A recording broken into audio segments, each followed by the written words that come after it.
Assalamualaikum warahmatullahi wabarakatuh. Perkenalkan nama saya Andrea Soliha, NPM 204010064. Saya dari kelas 20 MJB. Di sini saya akan menjelaskan mengenai Law and High Involvement. Bentuk Law and High Involvement. Bentuk Law and High Involvement itu terbagi menjadi tiga. Yang pertama adalah keterlibatan pesan, pengolahan dan pencarian informasi yang tuntas. Keterlibatan pesan ini terjadi ketika adanya dorongan dalam diri konsumen untuk membeli suatu barang atau produk. Dan pada situasi ini, biasanya konsumen akan mencari dan mengumpulkan informasi mengenai barang atau produk yang mereka inginkan. Dan informasi yang mereka dapatkan itu akan menjadi alasan untuk mereka membeli produk yang mereka inginkan. Begitupun sebaliknya, jika informasi yang mereka dapatkan tidak cukup untuk menjadikan alasan konsumen membeli produk tersebut, maka konsumen akan mempertimbangkan kembali keputusan mereka untuk membeli produk tersebut. Yang kedua adalah keterlibatan produk. Keterlibatan produk ini terjadi ketika konsumen dapat membedakan produk satu dengan produk yang lainnya. Yang ketiga adalah keterlibatan dalam keputusan pembelian. Keterlibatan dalam keputusan pembelian ini terbagi menjadi dua. Yang pertama adalah pemecahan masalah yang diperluas. Yang kedua adalah pemecahan masalah yang terbatas. Pemecahan masalah yang diperluas terjadi ketika proses pengambilan keputusan konsumen itu dirinci secara khusus dan teliti. Mulai dari pengenalan kebutuhan, pencarian informasi, analisis alternatif, pembelian, dan lain-lain. Dan karena harapan yang dimiliki konsumen itu begitu jelas dan teliti, jadi apabila barang yang dibeli konsumen tidak sesuai dengan apa yang mereka inginkan, maka konsumen akan merasakan ketidakpuasan yang sangat mendalam dalam diri mereka, dan mereka akan mengungkapkan ketidakpuasan tersebut kepada orang lain juga. Namun sebaliknya, jika barang yang dibeli konsumen sesuai dengan apa yang mereka inginkan, maka konsumen akan sangat merasa puas, dan kepuasan tersebut akan diekspresikan melalui rekomendasi positif kepada orang lain, dan juga niatan untuk membeli kembali produk tersebut. Yang kedua ada pemecahan masalah terbatas.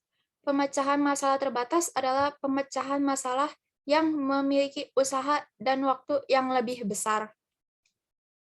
Biasanya konsumen lebih mementingkan peduli mengenai pengetahuan mereka tentang barang tersebut ketimbang memperdulikan informasi dari luar. Contoh umum dari pemecahan masalah yang terbatas ini adalah pembelian impulsif, di mana pembelian impulsif adalah keputusan pembelian yang dilakukan konsumen segera setelah konsumen tersebut melihat barang dagangan. Lalu,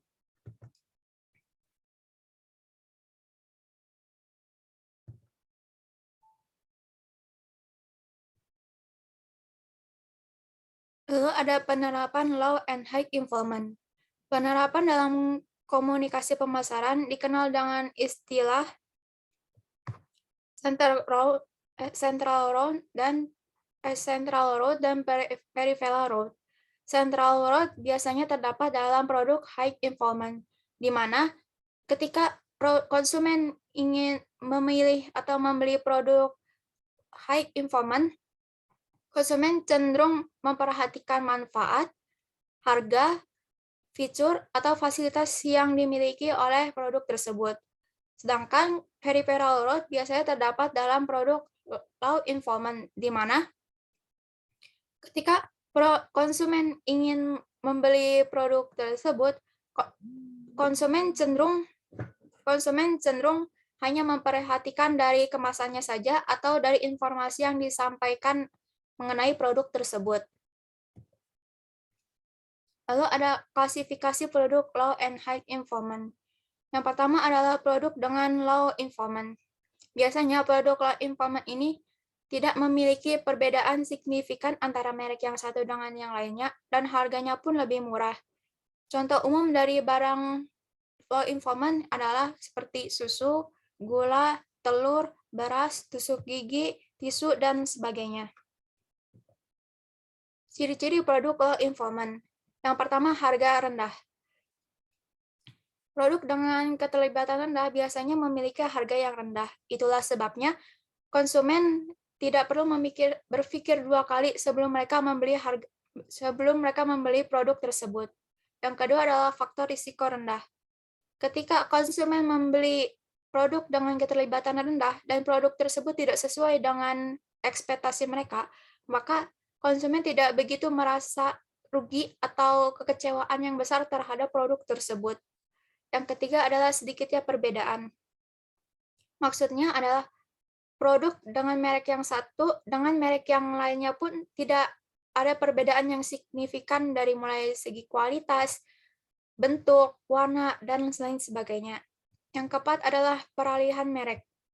Biasanya konsumen yang membeli produk dengan keterlibatan rendah tidak memiliki loyalitas yang tinggi terhadap satu merek. Mereka cenderung dapat berpindah dari merek yang satu ke merek yang lainnya. Yang kelima adalah ketersediaan. Contoh dari produk dengan keterlibatan rendah adalah produk yang umumnya sering digunakan dalam kehidupan sehari-hari. Itulah sebabnya ketersediaan produk tersebut di pasaran sangatlah tinggi. Kita dapat menemui produk tersebut di mana saja dan kapan saja.